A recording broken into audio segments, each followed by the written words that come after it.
सकाळपासून पावसाचा जोर हा सातत्याने वाढतोय क्षणाक्षणाला।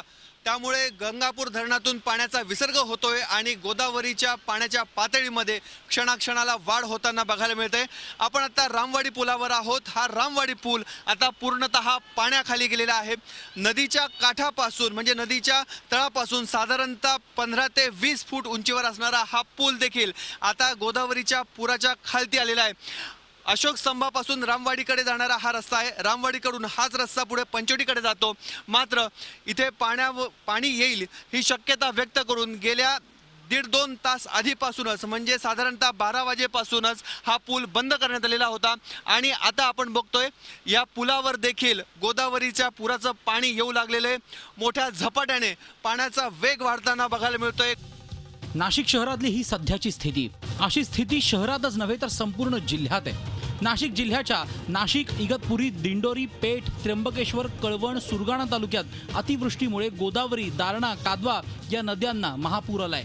सतत कोसळणाऱ्या पावसामुळे गंगापूर, नांदूर-मधमेश्वर, दारणा, पालखेड, कडवा, चणकापूर, पुणे, भोजापूर धरणातून पाणी सोडायला सुरुवात झाली आहे। नाशिकमधल्या गोदावरीवर असलेल्या होळकर पुलाखालून 23,000 क्युसेक्स पाणी वाहत आहे। सायखेडा, चांदोरीपासून कोपरगावपर्यंतच्या गावांना पुराचा वेढा पडण्याची स्थिती आहे। नाशिकमधील गोदावरीच्या महापुराचं पाणी वस्त्रांतर गृहाच्या पहिल्या मजल्याला लागलं असून कपालेश्वर मंदिराच्या 6 पायऱ्या पुराच्या पाण्याखाली गेल्या आहेत। नांदूर-मधमेश्वर मधून जायकवाडीकडे 70,000 क्युसेक पाणी सोडण्यासाठी सकाळी 11 पासून सर्व 7 दरवाजे उघडण्यात आलेत।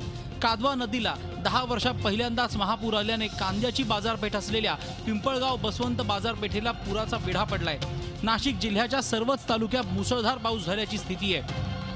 नाशिक तालुक्यात 95 मिलीमीटर, इगतपुरी तालुक्यात 213, दिंडोरीत 142, पेठ तालुक्यात 128, त्र्यंबकेश्वरात 128, मालेगावात 3, नांदगाव तालुक्यात 19, चांदवडमध्ये 43.8, कळवण तालुक्यात 96.7, बागलाण तालुक्यात 52, सुरगाण्यात 139.7, देवळा तालुक्यात 59.6, निफाड तालुक्यात 58.6, सिन्नर तालुक्यात 36 तर येवला तालुक्यात 20 मिलीमीटर पाऊस झालाय।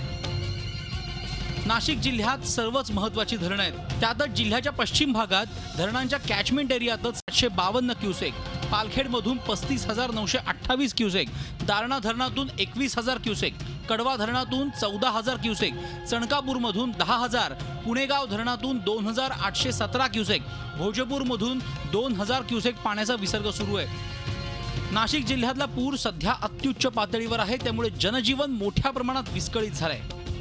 अतिवृष्टीमुळे नाशिक जिल्ह्यात 4 बळी घेतले आहेत। दिंडोरी तालुक्यात इंदोरे इथे घराची भिंत कोसळून कलावई गांगोडे ही महिला ठार झाली आहे। तर दिंडोरी तालुक्यातल्या ओझे इथल्या जिल्हा परिषदेच्या प्राथमिक शाळेची भिंत कोसळल्याने योगेश उघडे हा 16 वर्षांचा मुलगा गंभीर जखमी झालाय। नाशिकमधील शाळा महाविद्यालयांना जिल्हाधिकारी बी राधाकृष्णन यांनी सुट्टी जाहीर केली आहे। मडगाव जामजवळ गाघाडचा कालवा फुटलाय। दिंडोरी गावात पाणी शिरलंय। लखमापूरजवळ मेळुस्के गावाच्या पुलावरून पाणी वाहत असल्याने गावाचा संपर्क तुटलाय। कोलवण पुलावरून पाणी वाहत असल्याने दिंडोरी कोळवण रस्त्यावरची वाहतुकीचा वेग मंदावलाय। निफाड सिन्नर रस्ता वाहतुकीसाठी बंद करण्यात आलाय। निफाडमधील वीटभट्ट्या गोदावरीच्या पुराच्या पाण्याखाली गेल्या आहेत। नाशिकमधील गाडगे महाराज आणि रामवाडी पूल वाहतुकीसाठी बंद करण्यात आलाय। नाशिक जिल्ह्यात सर्वच ठिकाणी जलमय स्थिती आहे। पावसाने अत्युच्च पातळी गाठली आहे। त्यामुळे कारणाशिवाय घराबाहेर न पडण्याचं आवाहन आता प्रशासनाने केलं आहे। मुकुल कुलकर्णीसह योगेश खरे, झी मीडिया, नाशिक। झी 24 तास रहा एक पाऊल पुढे।